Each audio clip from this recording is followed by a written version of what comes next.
pengalaman sikit-sikit lah. Kat Bursa ada sikit, dekat M Plus ada sikit. Sekarang saya guna Momo lah. Bursa Malaysia ni dia tunggu lama sangat. Dia punya panjang, dia punya ni lambat. Dia tak boleh pergi sehari 3-4% dia tak boleh pergi.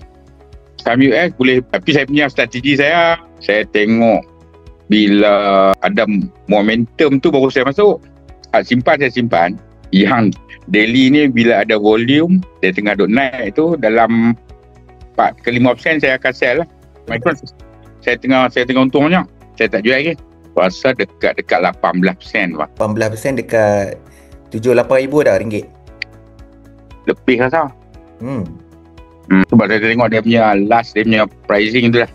Dia biasa naik sampai last year 1-2 berapa kan. Okey. Kira hari tu sempat lah dapat dividen kan Micron? Ya, nampak.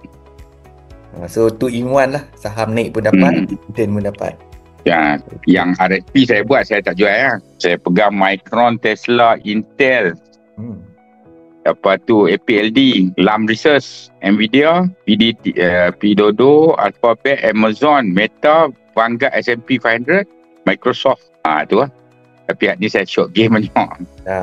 IPO saya pernah dapat 99 Speedmart sekali. Lepas tu saya biasa masuk Hong Kong punya tu, saya dapat media sekali. Saya bisa dapat tiga kali lah. Pas Speedmart dengan tapi saya jual dah semua. NE apa? Okey. SE apa nama baru ni?